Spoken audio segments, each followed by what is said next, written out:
Good evening, everyone. It's Steve on Comix Asylum Live, and I'm here with Vaughn Joseph, who is here in place of Jay. Hey guys, how's everybody? No worries. Jay is extremely busy, so we're having Vaughn coming in to pinch hit for the live stream. It's all good. So, how's your week been? It's been good. Just trying to catch up. We just finished up, as you would know. We just finished up London, Ontario Comic Con, which was a great con. Yeah. We finally got to get out there and see the new spot because the last time we were there, we were in the old building years and years ago. Right. Yeah, that was like pre-pandemic. Like the world was completely a lot of stuff. Yeah. No, it was great. It was great, and they had a great turnout overall. I could see, so I commend the guys over there at London Comic Con, getting those guys running it. I mean, an amazing show.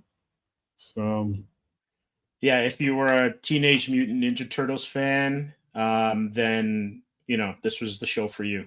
Definitely seemed like it was. I guess it makes sense with the guest of honor being there, right? So, yes, it was Kevin Eastman. Yeah, and they actually had some of the cast members from, I think it was the second Turtles movie. Yeah, that's from what I remember. It was from the second Turtles movie. But there's a lot of Turtles paraphernalia all over the place as well too. So if you're looking for anything in particular, you're able to find it. Yeah, it was green everywhere for sure. Green everywhere. The ooze. Yeah. I think it was dubbed their celebration because it was 40 years. 40 years of Turtles, and ironically, one of the topics we're going to talk about today also is celebrating 40 years. Miami Vice, which for me, that was the show, right? Like 40 years, eh? Yeah, time flies. You look at Don Johnson because he's in Rebel Ridge right now. Yeah, and Don Johnson, I don't know, he must sleep in like formaldehyde or something. The guy looks. He looks like he's really good in that movie. Yeah. You look really good in the movie. He's got to be like 70 or something. I didn't get that was him for a second there. Right. But he's been kind of playing those roles in like Django Unchained with Tarantino. And then he played another cop in Watchmen, in the Watchmen reboot. Okay. Was that the movie or was that the... No, the TV series with the HBO Max one. Right. Yeah, so he was in it for a minute, and he was good in that. And that was a good show as well too. But yeah. So it's amazing how fast time flies. Yeah. 40 years. Wow. Yeah, almost and as long as me. So. Yeah, I think I was in junior high. I think I was 13 when that show dropped. September 1984. So it was a lot of pastels, a lot of neon, and it was pretty much the MTV generation that show was kind of catering to. I think the studio head was a gentleman by the name of Brandon Tartikoff. I'm probably mispronouncing it at that point, but I guess he had, as the rumor has it, or as the legend and lore goes, that he wanted a show which is like MTV Cops, and from that we ended up getting Miami Vice and Michael Mann. Yeah. Michael Mann. I think he was exec producer behind it, so a lot of his touches, and he was celebrated for movies like Thief, and then later on Manhunter and Heat, of course. So he's got a very signature style behind it, and he was on it for a couple of seasons, and then slid over to do a show called Crime Story, which was a period piece set in, I think, the 50s. I'm not quite sure, but it was a highly influential show. It was dark. It kind of took over a lot of the storylines from the late 70s and early to mid 80s, where cocaine was the drug of choice for the rich and famous. Yep, some powder and coca, and kind of borrowed a little bit from Brian De Palma's Scarface. So it was pretty topical for the amount of crime that was going on, and it was the Reagan 80s where things were like over the top in terms of like Gucci, Rolex, Ferraris, the cars, the women. It was balling. That was like the OG ballers were in the 80s. No, it's I can't kill this cold. I've had it since we're at the con, if not before then. I don't know if Yeah, it's you got it coming for up. Yeah. Yeah, no, but yeah, no, the that was like when you looked at Lavish back in the day, they had everything. They had the sports cars, the everything, right? yeah. Neon lights, the lifestyle. That's what you like growing up. That's all I knew about Miami. I didn't know where Miami was. I didn't know anything else about Miami. I just knew it was the whole thing, right? It was the nine, like that was the life, right? Yeah, it's crazy because like I guess a lot of shows were in California, obviously because of the weather. Yeah, Hawaii had a couple of shows with like Magnum and Hawaii Five O and some others, but like I don't think Miami was ever like featured too prominently in some in shows. And then the level of violence was just off the chain. It was like slow motion gunfights, yeah, machine gun fire. It was great. And then the fact that they incorporated popular music of the time yeah. totally changed how storytelling could be The done and the camera soundtracks, angles they did. It was basically a soundtrack, and yeah, they had I think 2 albums yeah.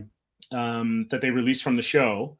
And if I'm not mistaken, I think the first album was like number one with like Jan Hammer's signature theme and his musical cues, and then stars like Tina Turner Yeah, being on it as well too. that makes sense. I mean, I always like seeing some of the when you're doom scrolling and you see all the highlights of past stars that guest starred in it. I never Okay, seen now it. you mention that. Now you mention that. I'm just gonna put it off to the side. Let me see here. I'm gonna cue that up because man, oh man, once you see it, Hmm. you're like, Oh whoa. yeah, Bruce Okay, so I'm Willis. I'm, I'm just we'll talk while it's playing. Yeah. It's like the who's who's, right? Pretty much. Alpha Melita. Yeah. Like Frank Bill Zappa. Collins, Chris Cooper, Dennis Yeah. Farina. He went on to do Yeah. Crime Story. Benicio del Toro. Yeah. He was Niels. like Liam Neeson. But it's crazy. It's crazy Yeah. the amount of stars on it, Mhm. and it was like every week. Yeah, and that's the thing, right? As like you look at like John Leguizamo, you look at actors, and some people are like, "Wow, this actor's getting big," and you're like, "Ah, like Viggo Mortensen, right?" You think about it, like these guys have been acting since like day one. Even what's his Oh name yeah, from Friends, oh yeah, yeah, right? yeah. Turturro, Bill Paxton, Wow, Vincent D'Onofrio. wow. Vincent was small back then. Yeah, it was a different time. It was a Yeah, different time. He was much younger. Teller, Penn yeah. and Teller. Trying to tell you. Yeah, so Teller was in it. Penn was in it. Penn Jillette, Well, I think's his name. Chris Rock. look at that Jerry curl. Oh Damn. yeah. So if you're of a certain vintage, Yeah, a lot of these people were on your TV sets or in movies. yeah. And this one I didn't realize. Barbara Streisand, who was like mad huge back in the 70s. There's Oh, Blade really? himself, James Brown. Ah, who's that? Fiona? I think she was a rock star back in the day. Okay. Morpheus. Lawrence Fishburne. Yeah, man. Pam Grier. Wow. Yeah, God damn. it's crazy. So It's 5 so years. many. They stop. Oh, there they go. They start listing the episodes. So it's like, where are the episodes? Yeah, Eartha Kitt. Eartha Kitt. Yeah. Yeah, nuts. Just like when you think of like the style, the cotton suits, Mm-hmm. or linen, sorry. And then you had Tubbs and Crockett, kind of like a buddy cop, Yeah. like the ultimate buddy cop. Definitely Ultimate Buddy Cop show, right? Like you think about it, right? It was kind of that was the blueprint for those buddy cop shows, right? Well, it had come, and Miami Vice kind of followed after like Starsky and Hutch, Mm-hmm. and Michael Mann, I think, actually worked on it, and Anthony Yerkovich, who created it. I think they all cut their teeth on stuff like the Rockford Files. Mm-hmm. So 70 shows from the 70s, but they were able to kind of just capture a time and a feeling and just whatever was going on Mm-hmm. in that era, and they put it into gritty stories, and it was really, really well done. It went for 5 years, but for me personally, the first 2 seasons are peak TV. It kind of like they changed showrunners. Dick Wolf took over for season 3, and then they had a change from the pastels and went to more gritty. They went to a darker palette. Yeah. And then they got in trouble with Ferrari because the car they were using, which was supposed to be a Daytona Spider, was actually a Corvette. And so, Enzo Ferrari was a little upset about that. So they ended up getting a Testarossa. Okay. But the Testarossa is a great car. But I didn't like it as much because it wasn't a convertible. And then so some of the atmospheric shots the and the feel and the iconic kind of driving scenes were different because now you had them covered by the car. By the car. Yeah. I guess so. Yeah, and plus too, you're doing shots in Miami. Yeah, you're kind of doing a disservice to say that you're not driving a convertible. Right? Although I will say, I've been to Miami and it's so bloody hot. I'm sure the actors were happy they had AC in the car, right? Because being on set for those long hours, especially if you have some of those scenes in the car, would have been crazy. I wonder, what was their turnaround time on an episode, you would think, back in those days? That's a good question. That I'm not sure, but I know they had 22 eps a season, and Don Johnson was he had an interview, and he said sometimes they shot 26. So I'm not sure if they counted 2-hour episodes as a double episode, right? But they had some great episodes that to this day still stand up. Out Where the Buses Don't Run, the pilot with the Phil Collins drum solo from In the Air Tonight, Brothers Keeper, the whole Calderon 2-parter to start off the first season. Just some great episodes that they stand up to this day. And then they did a movie adaptation in the early 2000s, and they adapted Smuggler's Blues, which starred Glenn Fry. Okay. That's the early 2000s. That was the one with Colin Farrell? Yeah, Colin Farrell and Jamie Foxx. Yeah. Okay. And so it just, it was a good movie. It was gritty, all that stuff. But it just didn't have the same kind of feeling. And they didn't have Jan Hammer's soundtrack in there. Like, they didn't have his... I think they had Moby do one song, and that was as close as you got to that kind of synth jazz kind of thing that the first maybe 2.5, 3 seasons had before they changed, before Jan Hammer left. Why didn't Jan Hammer leave in the first place? That's a good question. I'm assuming that he just got tired. Right? Yeah. You're doing a weekly show, and that's the thing, right? Right. Gone are the days of 22 episodes. I was watching something else the other day, and I was realizing, God, you should shoot 22 episodes back to back. You could get that in a season. Now you'd be glad to get, you're happy to get 10, 11 now in some syndicated television, right? Over 2 or 3 years, depending on the show and everyone's scheduling, right? Yeah. Like I remember, and this just shows my age, there would be like certain trope shows that you'd get. So you'd get the clip show, which would be like somebody's like shot and they can't act so they don't have to act as much. And so it's just, let's rehash episodes. Yeah, right? Flashback episodes. There'd always be a Christmas episode. Yeah. And then there was the May sweeps, right? Yeah. Where I guess they were coming up to the end of the run, and they're trying to get all of the ratings up before they go to so those are generally, I found those were the big cliffhanger ones, right? Exactly. Big cliffhanger ones, or something like stupendous happens, right? You find that this longtime character dies or is on the brink of death or something like that.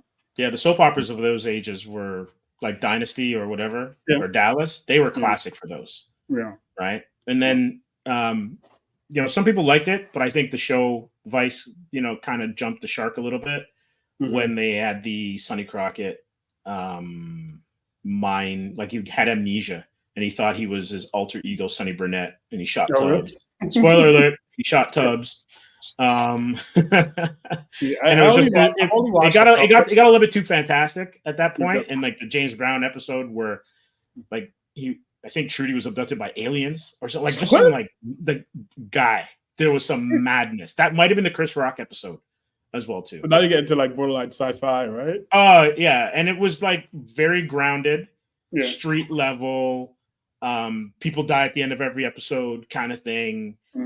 And then it kind of veered off into like some weird stuff. And I had stopped watching it probably around the fourth season. I didn't like the color change, me being like an art diehard. Yeah. a diehard for how it started, and just I like the look and the colors. Mm-hmm. And so the shift, not only in storytelling but also in look, it didn't sit with me. But I can watch those first 2 seasons over and over again, and there's some gems in the later seasons, but there's some dogs as well too.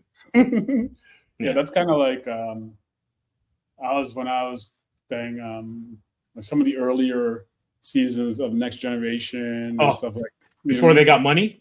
Before they got money. Like I think like you notice they got money. I think it was like season 2 or season 3. Yeah, I think it was season 3. Season 3, they got the big money, and you're like, God damn, what happened? It's not the same show anymore. Right? Paramount decided to give them some budget. Yeah, some budget. Yeah. I think Buffy was the same thing as well too. They got some budget in there, and it's just like, wow.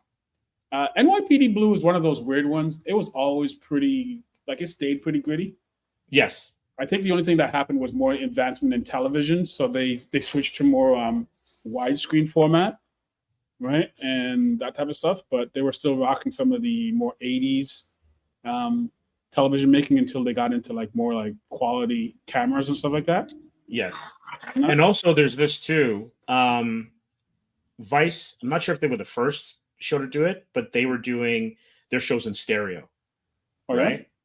And I guess that would then coincide with the music that they were right. So that this, like, it sounded great, it looked great, and I think their budget was $1 million an episode for production back then. So they're basically making mini movies.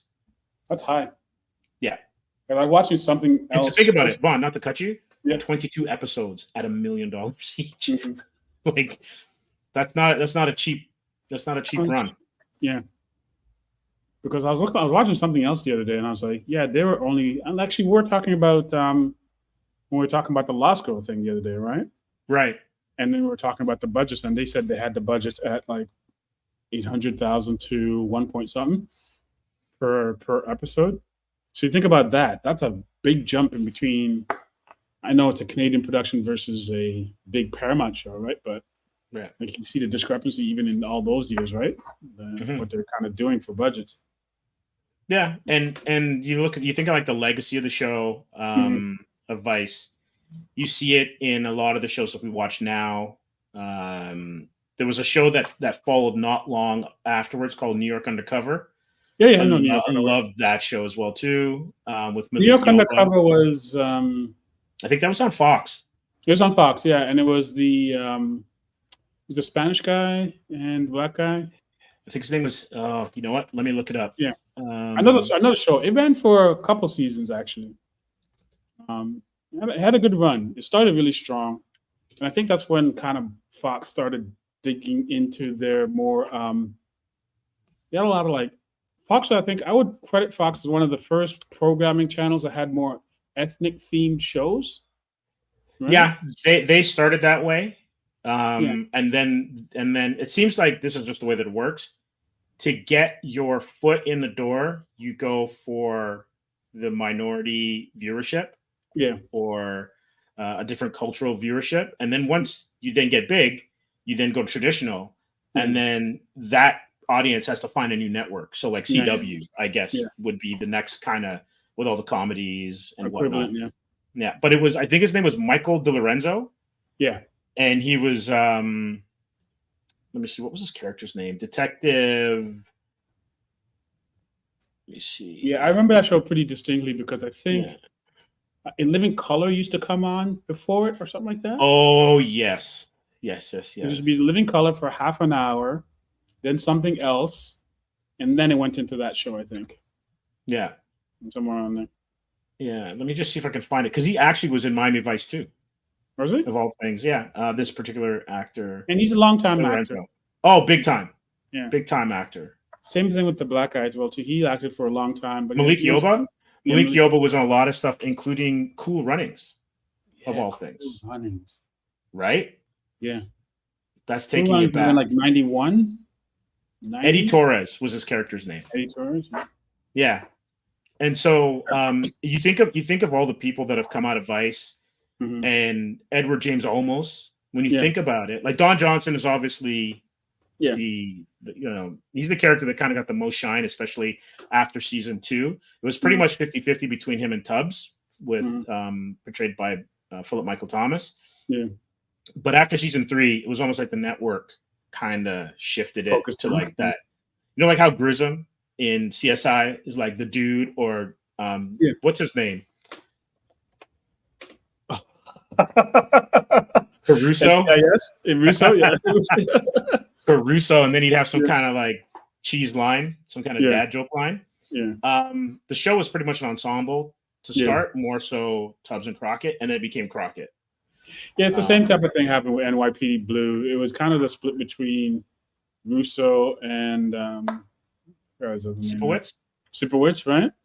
And then as the seasons went on, it became more Sipowicz focused and everything around Sipowicz and his family and stuff like that. Right.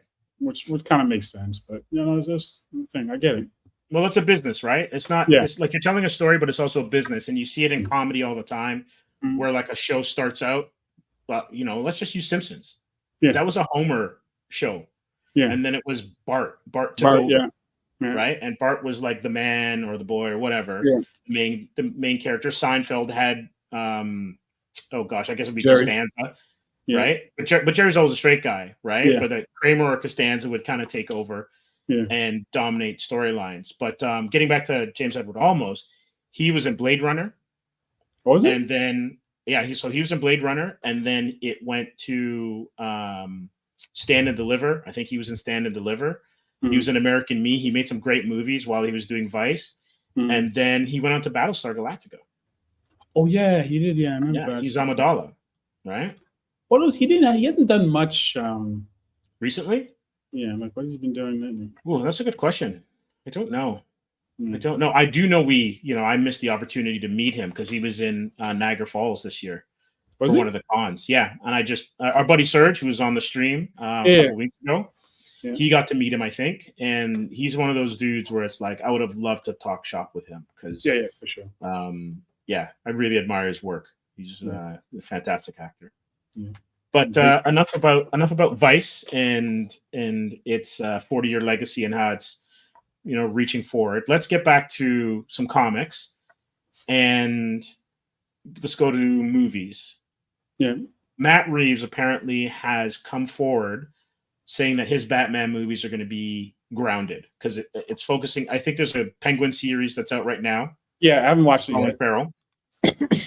And it's getting good reviews, and they're also changing up some of the lore. So let me just find this and put this up on screen. Okay. Like Penguin lore or just the universe lore? It's Penguin lore where they're changing they're changing the I guess they're changing Cobblepot's backstory. Yes, I did see an emphasis on him kind of interacting with his mom on this on some of the previews. So I guess that's what they're trying to push forward.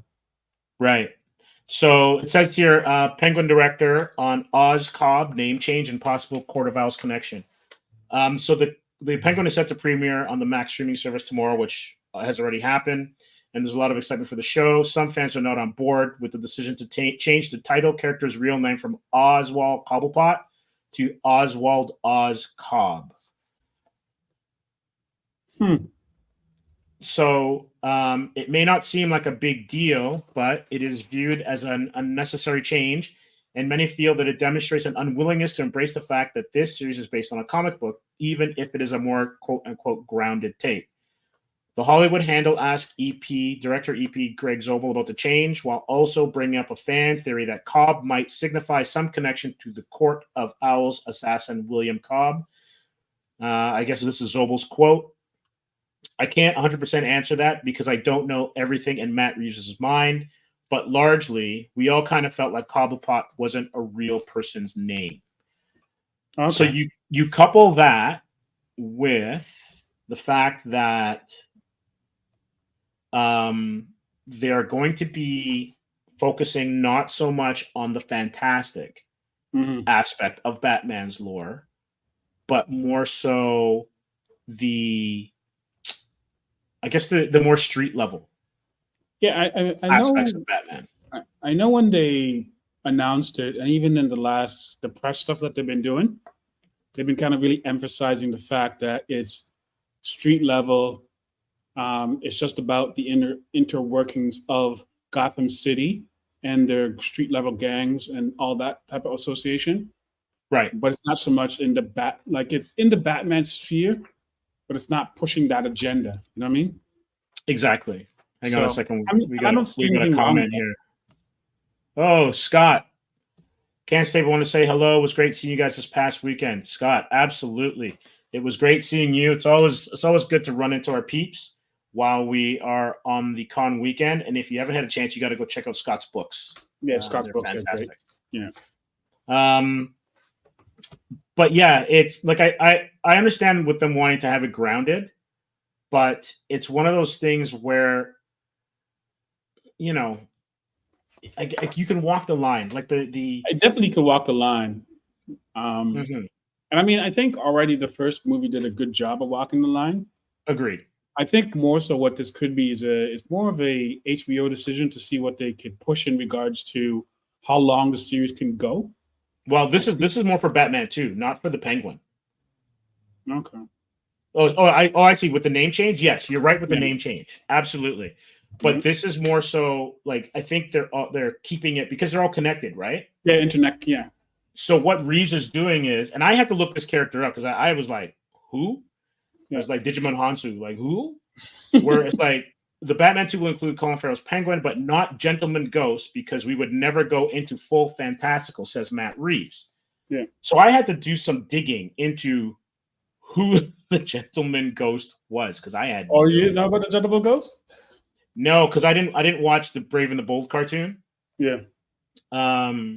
He's appeared in like a couple iterations of the different Batman stuff. But it's kind of alluding to the old Batman lore in regards to the old society of Gotham, right? Right. And so I didn't realize that. I think he was a Green Lantern.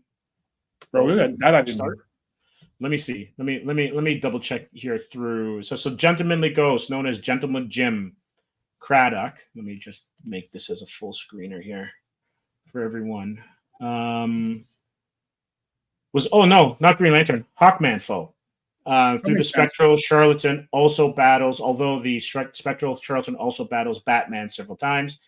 It's about time Batman starts thieving other people's rogues galleries because everyone thieves his, I suppose. He wore a white suit and a pipe hat and used a variety of ghost-like weapons, including twin pistols and a staff. You know what really this is? Let's just call it what it is. Silver Age DC was weird. Oh, yeah. Right? Like, you could see why they had to have a Crisis on Infinite Earths because just to burn all these characters, right? Like Batmite and the weird kind of stuff and some of the storylines didn't really mesh with the overall universe. the changing attitudes. Yeah. And so I can see that someone showing up with a white, like with no head, basically being a headless showman. Yeah. With no horse, right? Yeah. It wouldn't play well. Yeah. It probably wouldn't play well. So I can see why they're just stripping it down completely. And it kind of it's funny that they're moving to this kind of way because it kind of also connects with Caped Crusader with how they re-imaged everything in the cartoon, where everything was kind of like laid back, very down to earth, very grounded as well too. So like Clayface was not what we are used there's to no seeing. real like sci-fi to it, right? Or like fantastical. A lot of it was still grounded in the fact that all this could be explained with chemicals, mirrors, and different things like that, right? Mm-hmm. Yeah, I get what you mean. Yeah. And when you think about it, and this is something that we talked about a lot, was when you looked at the Snyder cut movies and like all the Snyder DC universe, Batman's ineffectiveness amongst superpowered beings stuck out like a sore thumb. It's not like in the cartoons where you're like, okay, I can imagine Batman dodging Omega beams out of Darkseid's eyes. Right? So it like, because in a movie he gets shot, he's not dodging, he can't dodge a bullet. Yeah. But in the cartoon, I will buy that he's doing his like ninja animated skills. series. They pegged him like he's at a good level. He's not too OP. He still has to do a lot of stuff with his vehicles and stuff, but he's still pretty. Yeah, he's Mr. Tech for sure. Mr. Tech, right? But yeah, I get what you mean. Yeah, but yeah, it goes back to a lot of the things where you're talking about like the amalgamation of all these different DC, where you had all the 60s stuff up until the late 70s, and then they had Crisis, and they had to wipe some of that stuff off because there were so many derivative characters, and like you said, like so fantastical, right? But not only just fantastical, from a different time. Like Joker transcends time. Yeah. Two-Face transcends time. Lex Luthor transcends time. Yeah. Right? Sinestro transcends time. Yeah. But when you have like a vaudeville, no-headed dude in a white suit wearing a top hat, that's weird. Because like no one even dresses that way anymore. No, yeah. Right? Like even think about the design of a modern superhero. Very few of them have capes. The trench coat is the new cape. Yeah. Right? But capes are from, Roman times or, medieval times, or the cloaks that you would see barbarians wear or Vikings wear. It was part of like stuff to keep them warm or whatever. And it's just a nice feature, a visual feature. Yeah. You think of like Spawn without a cape, it's not quite the same. The same, right? Yeah. Right? But like very few modern heroes have capes. Yeah. And so I can see why, even the outside, the whole tradition of like outside underwear for DC. Although, no one ever complains about Cyclops wearing his underwear on the outside, which is kind of weird. Are they more like spandex, no? Well, he's still got the underwear part, that yellow part, like the Jim Lee version from the 90s. Yeah, it has like the little Wolverine until recently. He still wears the brown underwear. Brown, yeah. But it seems like in DC, there's always that kind of back and A forth. little bit more gratuitous with it, though. But it's also based on wrestling of the time. So like and circus performers. So design elements that you would take from what's popular around you at that time sticks. And you can see that it's almost like DC was like your grandfather's comics, and Marvel when they came in the 60s were your kids' comics. And what I mean by kids, like teenagers and early 20s. So the sensibilities were different. Yes, a lot of sensibilities were different for sure. Right? Yeah. Like a lot of stuff that I was reading when I was growing up, it wasn't a lot of that stuff, right? Right. I get it. My only thing is that when you keep Batman that grounded, I think it works great. I remember talking to Neil Adams, and he basically said Batman is Sherlock Holmes, right? So when you take that angle, then and you keep it grounded, it totally works. But there's still that part of me where it's like, I'd love to see a proper Clayface on screen. I'd love to see a proper Killer Croc or Man Bat on screen. And I'm not sure we're going to get those kind of characters. I think maybe with the relaunch with this new World's Finest that maybe James Gunn's putting together, I think some of that might seep into, but that's a long ways away still, right? Because we're not even at the beginning of that yet. So you're talking 2026 before 2025 before we start seeing stuff like that. So, and then you got to have that turnaround time where like to see the Batman version of that universe, that's a whole nother long haul, right? Yes. That's my niece's superheroes now, right? So it's going to be a while. But yeah, I'm hoping that they do some decent stuff. I mean, I've seen some of the behind the scenes stuff. Some of it looks interesting. Some of it looks a little hinky from my liking. But we'll see in post how they clean it all up. Yeah, so, they'll treat the film and make it, look a certain way. So we'll see. In the end, it's going to come down to the stories. Yeah. So if the script's good, then everything else is gonna fit. I have some. Hopefully, I've liked the last couple things that James Gunn has done, so I have faith to a certain degree. Yeah, and it'd be nice, since you consider what he did with Guardians, it'd be nice if they could do like Legion of Superheroes or something. Like yeah. get away from like the core 3 or even the Justice League kind of thing, Yeah. and explore more of what makes DC special. Sorry, man. I'm dying here. It's all good, man. We're all Been a long week. Yeah, no, the thing that I worry about is that I know James kind of spearheading a lot of this stuff, but he's doing the Superman. I wonder what the vision is for the other people, right? Because he can't be doing every single movie, right? And so, No, but he might just be like Jeff Johns was. yeah. Or so he might direct a couple, and then he'll just do what Jeff Johns was and just oversee everything. And creative vision, yeah. Yeah. So, essentially be a showrunner for the films. Yeah. So hopefully it all works out. Yeah. Keeping with the comics. Yeah. There was some hubbub. Interesting news, and hubbub, that's a good way to put it. Yeah. Where IDW is going through some restructuring and they've let go a lot of people. And word came out about how much they're paying people per page.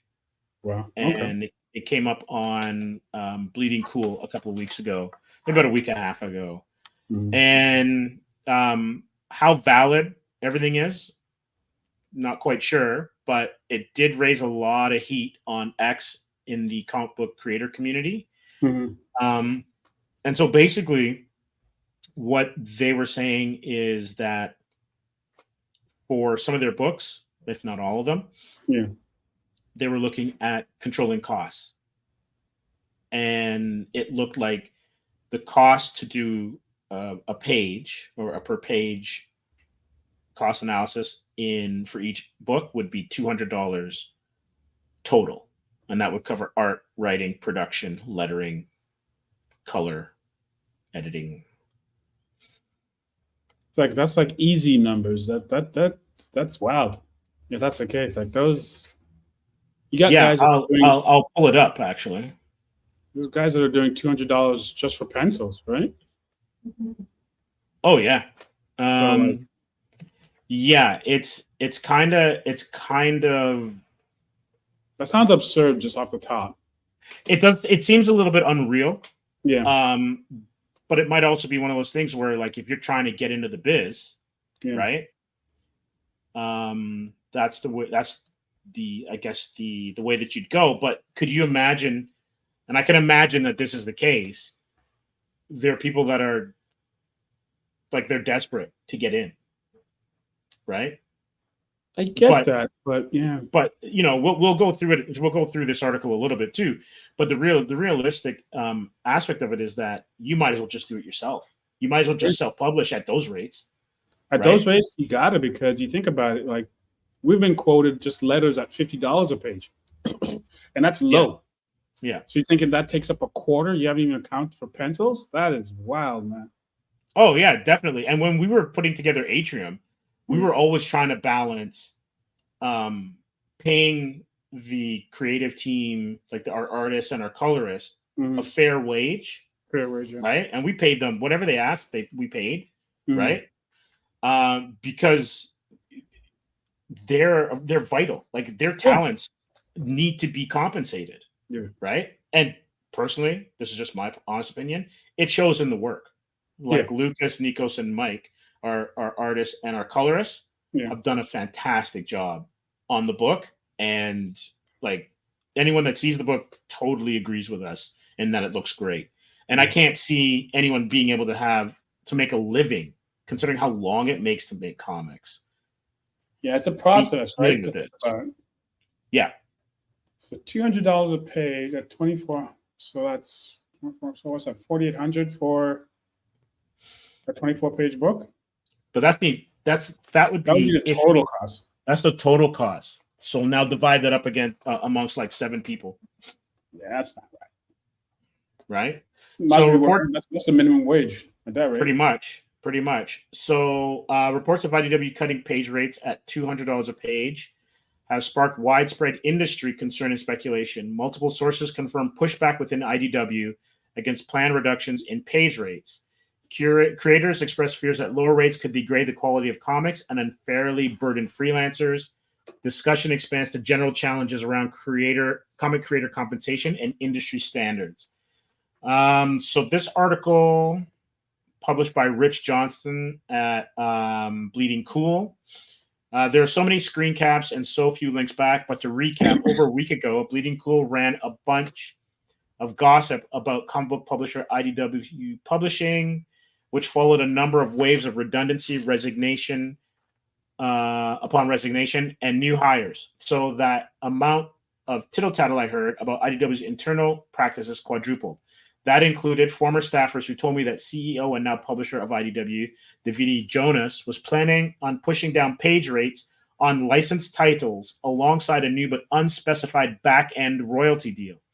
I heard this from multiple involved sources, and IDW did not choose to comment. But A, it was a planned policy rather than something put into effect, and he was likely to get pushback from editorial. Indeed, since I published that piece, I have heard more about pushback. So those are that's kind of crazy. Yeah, especially the license stuff, because generally the license stuff is you get the better talent, right? Well, yeah, and you should have the cash from a licensed property because you're selling more. Well, yeah, because you've got a built-in fan base, so those numbers are obviously going to be higher than if you're not going that way. Yeah, right. Like it's pretty insane, and it might be one of those things. Let's float it, see how it goes, and then we'll go from there. Yeah.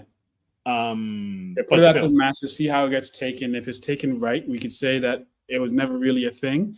Yeah, we're just planning it, man. We're just planning it, man. Don't worry about it. Yeah. Right? It's like the Hollywood strategy, right? You put something out there as gossip, see how people react to it, and come back to be like, that was never our intention. That's all fake news. Right? Yeah. Versus if it was taken well, they would say, yeah, that's good. Right? That's what we had going. Yeah. So let's take a look at this part here, where it says, however, this is all hearsay and tittle tattle. More consistent was the comment that IDW CEO Davide Jonas had appointed himself a publisher of IDW now and has been pushing to bring the cost of books down. Just going through the highlighted part here, looking to get every page of a comic for $200 to cover writing. The belief has been expressed that if creators are paid less, they will be more incentivized to promote books to earn more as part of a new back-end deal. That's already asking a lot of creators.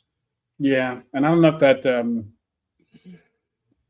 that logic makes sense. Well, what's the sense of having a publisher if they're not doing the promotion? Because they're the ones that should have the wider reach.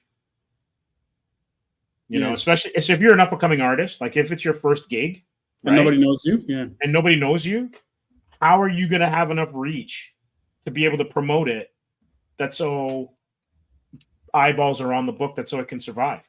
Yeah, like if you're new and you're promoting it, but also it becomes a situation where the whole idea of the publisher is the diamond solicitations and all that kind of stuff. And if you're putting the price down, how does that work, right? And then you have to self-promote as well too. That's a good question, right? And so, like Zach Thompson, his comment is, "This will only work with newer or less established creators. It's a terrible deal. And if you're presented with something like this, you should walk away. You're better off self-publishing." And that's kind of what we said earlier. Neo Clyde said, "This is insulting and ridiculous. Y'all go crowdfund your books. You're going to have to do most of the work anyway. You might as well keep all the rights and get paid as much as you can on your own steam." And that's huge. Yeah. Right. Keeping your own rights for sure. Yeah. And that's kind of what we've been, that's what we've been kind of talking about, right? In regards to all the stuff that we've been doing lately. It's just the fact that, yeah, we didn't get published by somebody, but at least in the end, we keep all their own rights. We don't have to worry about it. Based on what we talk about with just industry people already, not naming any names, but people are already saying that you got to do a lot of self-promotion yourself, even with an image badge. So, like, it's a catch-22. So what are you really bringing to the table? It's just a diamond distribution or the other guy. What was the other one again? Not Informa. Luna. Luna distribution. So that's really the only thing that they're bringing to the table now. If you got to self-promote yourself too and all this other stuff, right? It's that seems hard. That seems hard, man. Yeah, it does.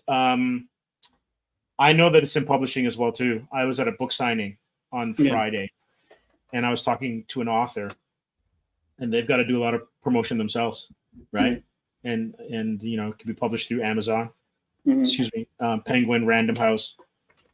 So not only is comics hard, I just think being creative is hard. Being a creative in modern times is hard. Is that based on the fact that that nobody wants, on the opposite side of it, nobody wants to take the chance and fit the bill themselves to see a failure? I know the studios, even the big studios, don't want to do that anymore. So they're getting a lot of outside third-party funding, like from China and all kinds of stuff, to help co-fund their movies, right? So I guess that's all trickled down to even just this basic publishing now, right? Yeah, I think so. I would say that you're pretty much on point with that. It's one of those cases where, like, the battle for entertainment dollars is hard. Like everything is just kind of sliced and diced. So you've got video games taking a chunk, you've got manga taking a chunk, you've got traditional comics, you got movies, television, and so it's hard.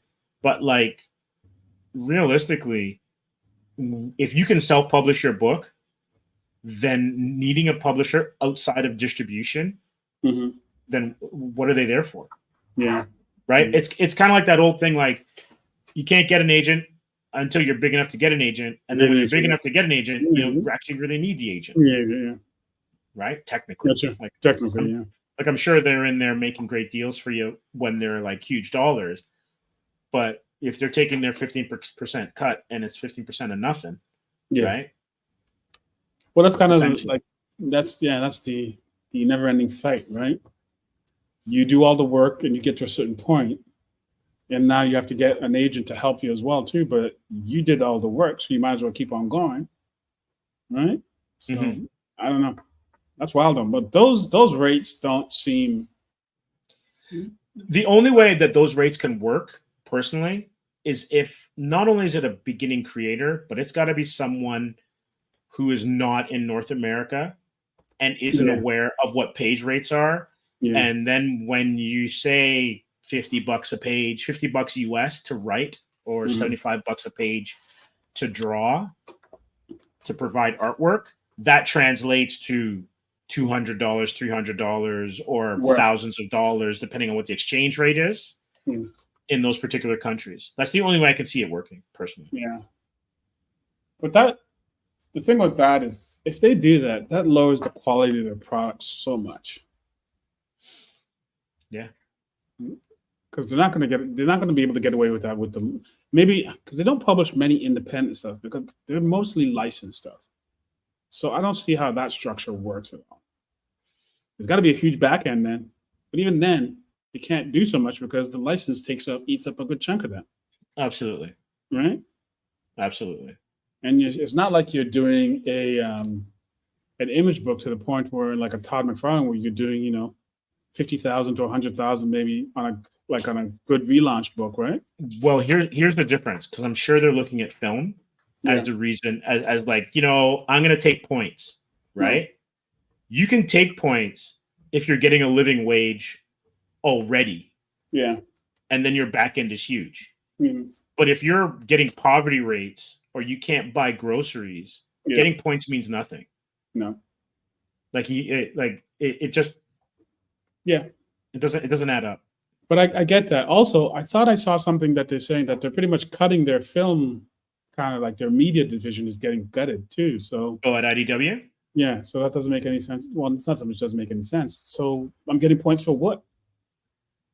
It's good question. So like those are all kind of like, I guess there has to be a little bit more discussion as to how that's going to work.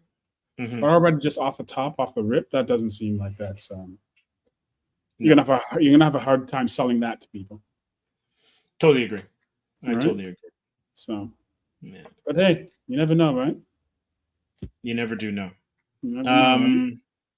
Well, we're gonna have a short one this week, because we've got to prep for the Hamilton Con in a couple of days.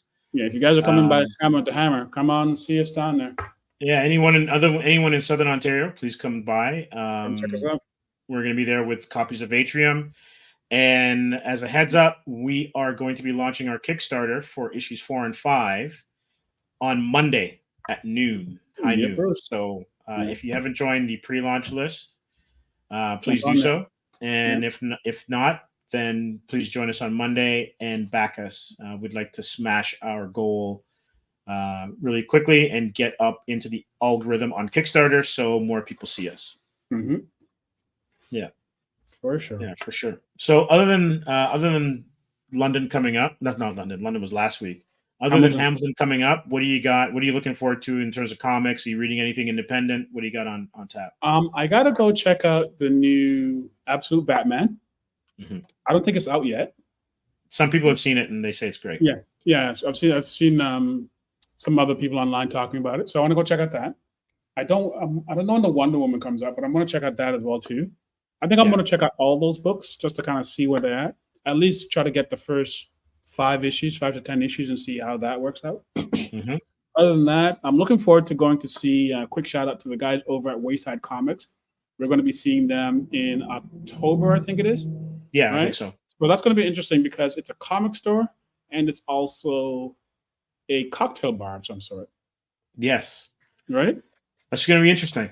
Yeah, after I stop drinking as well. Right after I stop drinking, right? So that's going to be interesting. Right. But no, I think really at this point, those are the big ones, and we're doing a couple more in stores. Mm-hmm. So we'll post that on our community on the YouTube once we confirm all those dates as well too, so you guys can see what we're kind of coming up. But I think really we're at the tail end of our year.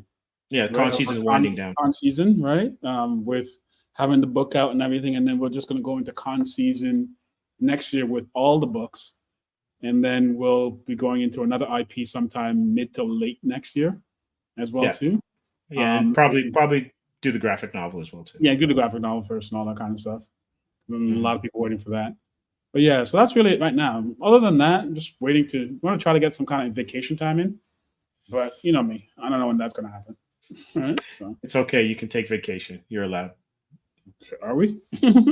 Well, you work for yourself, so you can. Yeah, that's the never-ending chore of never having vacation, right? So that's true. So, on my end, I'm reading a book called Prodigy right now. Okay. So I'm looking forward to more issues of that. I just finished X-Men #2, and Steven from Mostly Comics, shout out to you. You said to give it a read, and I did, and I'm quite enjoying it. The art and Gail Simone. Okay. This is, I think it's Uncanny. This is with the team that Rogue is leading. Okay, yeah, I got the #1. Yeah, I enjoyed that for the most part. Yeah, so I'm interested to see where it goes. Mm-hmm. And then I'm actually looking forward to. I haven't had a chance to kind of dive into it yet. This is outside of comics, but Transformers 1, I think. Yeah, it's dropped last week. Got some good reviews. Yeah. So I'm looking forward to it as well too. There's one other thing I saw today that looked pretty interesting. What was it? There's a couple of image books as well too, but next time I'm on, I'll break a list down for everybody. Sounds good. As well too, so we can kind of do another thing. But yeah. So Vaughn, thanks for stepping in, and thank you for having me once again.